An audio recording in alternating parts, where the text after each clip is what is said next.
அதாவது எங்கள் ஊருக்குள்ளெல்லாம் வந்து ஒரு குடியார அங்கிள் ஒருத்தர் இருப்பார் அப்படின்ற மாதிரி சொல்லுவாங்க. அவர் எப்போதும் என்ன பண்ணுவார் அப்படின்னு கேட்டிங்கன்னா, தன்னை தானே ஒரு அந்த வார்த்தை கூட நான் சொல்ல விரும்பலை, உணர்ந்துட்டு எப்போ பார்த்தாலும் இப்படி நான் என்ன போய் அவர்கிட்ட கேள நான் பண்ணியிருக்கேன்னு, என்ன அவர்கிட்ட சொல்ல நான் என்னால் முடியும்னுவார், என்ன கேட்டாலும் முடியுன்னுவார், பண்ண முடியுன்னுவார். அவரால் முடியாது இந்த உலகத்தில் எதுவுமே இல்லைன்னுவார். எல்லாமே தெரிஞ்ச மாதிரி தன்னை உணர்ந்த ஒரு மனிதராக அவர் சொல்லுவார். அது பார்க்கும்போது நம்மளுக்கு காண்டு தான் வரும், வேறு வழி இல்லாமல் அதெல்லாம் கேட்டுக்கிட்டு இருப்போம். அந்த மாதிரி சம்பவம் இன்னைக்கு ஒன்று நடந்துச்சு. அப்புறமேட்டு ரவீனாவோட அம்மா இன்னைக்கு வந்தாங்க. மணி வந்து குலை நடுங்கிருச்சு, அந்த மாதிரி இருந்தாங்க. இன்னைக்கு யாராச்சும் ஒருத்தரை காப்பாற்றிருக்கலாம், ஆண்டவர் வந்து வழக்கம் போல் அதை பண்ண மாட்டேங்கிறாரு. யாரை காப்பாற்றிருக்கணும் அப்படின்னு கேட்டிங்கன்னா, விசித்ரா அண்டு நம்ம ரவீனாவை காப்பாற்றிருக்கணும். விக்ரம் வெளியில் போயிட்டாரு, அது நம்மளுக்கு கன்ஃபார்மாகவே தெரியும். நம்ம நாளைக்கு தான் அது எபிசோடு வரும். எல்லாம் நடந்துச்சு உள்ள, அது எல்லாத்தையுமே ஷோக்குள்ளே போய் பார்த்தரலாம்.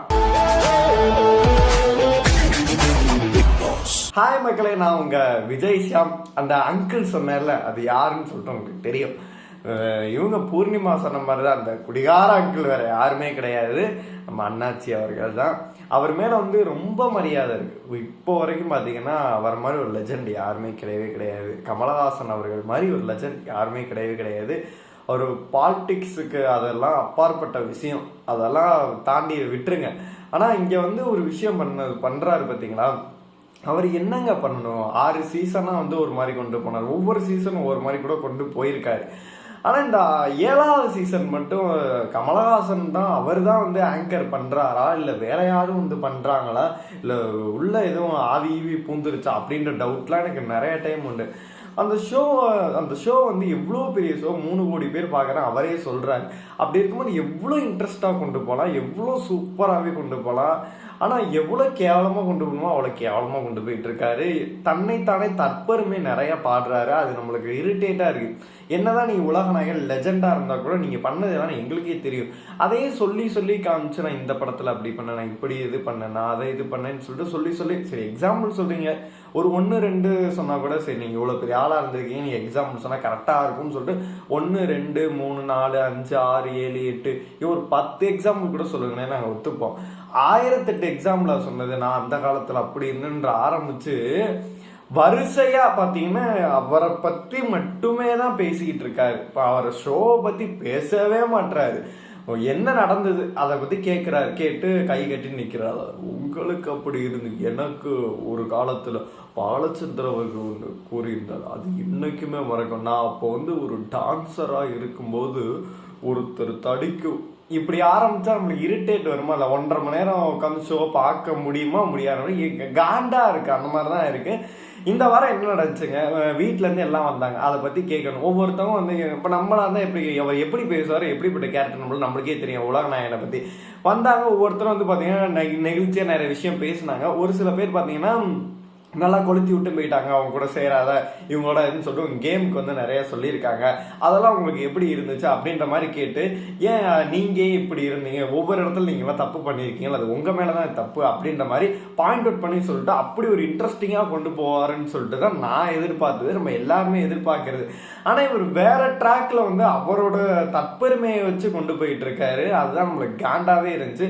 அவரே ஒத்துக்கிட்டாரு. இன்னைக்கு ஒரு கேள்வி கூட கேட்டிருந்தாரு. என்ன கேள்வி கேட்டிருந்தாருன்னா, யாரும் உங்களுக்கு சப்போர்ட்டிவா இருக்காங்க அப்படின்ற மாதிரி கேட்டிருந்தாரு. அது ரவீனா சொன்னது அப்புறம் வருவோம். இவர் பார்த்தீங்கன்னா எனக்கு சப்போர்ட்டிவா இருந்தது ஒத்துக்கிட்டாரு. மக்கள் தான் எனக்கு இதாக இருக்காங்க. ஏன்னா வந்து நான் ஒரு பாலிடிக்ஸில் இருக்கேன், நான் ஒரு கட்சியில் இருக்கேன், நான் ஒரு மேடை அமைச்சு இது பண்ணணும்னு வச்சுக்கேன், எனக்கு கோடிக்கணக்கில் செலவாகும். ஆனால் எந்த ஒரு இதுவுமே இல்லாமல் வாரம் என்னோட தற்பெருமை எல்லாத்தையும் இங்கே வந்து பேசிட்டு போயிடுறேன். 3 கோடி பேர் பார்த்து எனக்கு ஓட்டு வருது, எவனும் போட மாட்டான், அது வேற விஷயம்னு சொல்லிட்டு ஒத்துக்கிட்டாரு. அப்புறம் ரவீனா பார்த்தீங்கன்னா ஒத்துக்கிட்டாங்க. அதாவது நான் இவ்வளோ தூரம் இருக்கிறது காரணம் மணி தான் அப்படின்னு சொல்லிட்டு. இப்போ ரவீனாவோட அம்மா கூட இன்னைக்கு வந்திருந்தாங்க. அது கொஞ்சம் சர்ப்ரைஸாக இருந்துச்சு. அவங்க ஜெனியூன் பர்சனாக எதுவுமே சொல்லவே இல்லை. ஏன்னா அவங்க 2 பேரும் லவ் பண்ணுறது அவங்களுக்கு தெரியும். அந்த பக்கத்து வீட்டு ஆண்டி தான் வந்து தேவையில்லாமல் வந்து ஒம்பளுத்து விட்டு போயிடுச்சு. அதுதான் இவ்வளோ பெரிய பிரச்சனைக்கு காரணம் அப்படின்னே சொல்லலாம். அதுக்கப்புறமேட்டு இன்னைக்கு என்னென்ன நடந்துச்சு அதெல்லாம் நீங்கள் பெருசாலாம் ஒன்றும் கிடையாது. இந்த வாரம் ஃபுல்லாக வந்திருந்தாங்க, என்ன இதுன்னு சொல்லிட்டு சும்மா கேட்டுட்டு இவரோட தற்பெருமையை மட்டும் தான் பேசிக்கிட்டு இருந்தாரு. எல்லாரும் அவங்க வந்து இப்படிலாம் நெகிழ்ச்சியாக இருந்துச்சு, அவங்க வந்து சேஃபாக ஆடுங்க, யாரையும் நம்பாதீங்க அப்படின்னு சொல்லிட்டு ப்ரோமோவில் பார்த்தாலும் அது மட்டும் தான் மெயின் கண்டனே, மற்றபடி கண்டனே கிடையாது. 1.5 மணி நேரம் ஃபுல்லாகவே இவரோட தற்பெருமை ஃபுல்லாக தான் இருக்கே ஒழிய வேற எதுவும் உள்ள அவர் சொல்லிக்கிறதுமே கடைசியில் ஒத்துக்கிட்டாரு, இதுக்காக தான் நான் பண்ணிக்கிட்டு இருக்கேன் அப்படின்ற மாதிரி. எப்போதும் வாரம் வாரம் வந்து ஒருத்தர் வேற லெவலில் பண்ணாங்க அப்படின்னா வந்து அப்ரிஷியேட் பண்ணுவார். ஒரு சில பேர் வந்து ஏதாச்சும் பண்ணாங்கன்னா அவர் ஏதாச்சும் குத்தி காமிப்பார். அந்த மாதிரிலாம் இப்பெல்லாம் பண்ணவே மாட்டேங்கிறாரு. ஒருத்தன் சொருவிரிவேன்னு சொருவினப்ப கூட இவர் பார்த்தீங்கன்னா நீங்கள் பிராண்டு குத்துற நீங்கள் யார் சார் அப்படின்ற மாதிரி குத்துறதே இவர் தான். ஓப்பனிங் நீங்கள் எபிசோட் பார்த்துருந்தீங்க தெரிஞ்சிருக்கும். அந்த எபிசோடில் வந்து குத்துற இவர் தான் குத்திட்டு இருப்பாரு அவங்களுக்கு பிராண்டு. இவர் வந்து இன்னொருத்தவங்களை சொல்றாரு, அதுதான் பார்க்கறதுக்கு காமெடியா இருந்துச்சு அப்படின்னு தான் சொன்னோம். அப்புறமேட்டு பிரதீப் ஏன் வெளியில அனுப்பப்பட்டார் அப்படின்னு கேட்டீங்கன்னா, கண்டிப்பா வந்து கமலே வந்தாலும் நான் வந்து மன்னிப்பு கேட்க மாட்டேன்னு சொன்னாரு. அதனால ட்ரிகர் பண்ணாலதான் இது பண்ணாங்க. அந்த நிலை வந்து அர்ச்சனா நடக்க போகுது. என்ன அப்படின்னு கேட்டீங்கன்னா, அவங்க தங்கச்சி வந்திருக்கப்ப ஒரு விஷயத்த அவங்க போட்டாங்க, கமல் ஃபேன், நான் கமல் ஃபேன் அப்படின்னே சொல்லிட்டாங்க. இவங்க வந்து ரஜினி ஃபேனு. அதுக்கப்புறம் கமல் சார் அப்படின்னு சொன்னாங்க. நான் கமலை வந்து ஓட்டுவேன், இவன் ரஜினி ஃபேனு, அதனால வந்து ரெண்டு பேருக்குள்ள அப்படியே சண்டை போட்டுப்போம். இல்லை அவங்க தங்கச்சி வந்து கமல் ஃபேனு, இவங்க வந்து ரஜினி ஃபேனு, அதனால வந்து கமலா நான் ஓட்டுவேன் அப்படின்ற மாதிரி சொல்லிட்டாங்க. இதை ஆண்டவர் இதை மட்டும் பார்த்தாருன்னா, ஏற்கனவே வந்து அந்த ரெட் ஃபிளாக் உரிமை குரல் தூக்குறப்ப வந்து இவங்களும் தினேஷும் தூக்காதனாலதான் இன்ன வரைக்கும் வச்சு செஞ்சிட்டு இருக்காரு. இப்ப இது வேற அவர் பார்த்துட்டாருன்னா கண்டிப்பா அர்ச்சனா வெளியில எடுக்கிறதுக்கு என்ன வேணாலும் பண்ணுவாரு. அவரோட மெயின் டார்கெட்டா கூட இருக்கலாம். அர்ச்சனா கொஞ்சம் பார்த்து இனிமேல் விளையாடணும் அப்படின்னு தான் சொன்னோம். ஃபைனலா சரவண விக்ரம் அவர்கள் வெளியில போயிட்டாரு.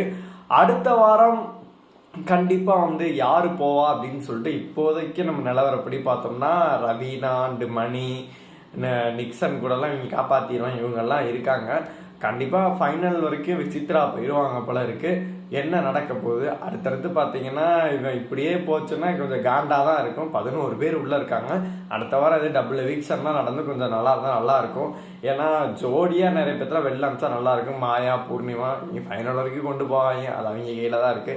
அடுத்தடுத்து என்ன நடக்க போகுது, நாளைக்கு வந்து இவர் என்ன பேச போறாரு அப்படின்ற மாதிரி வெயிட் பண்ணி பார்க்கலாம்.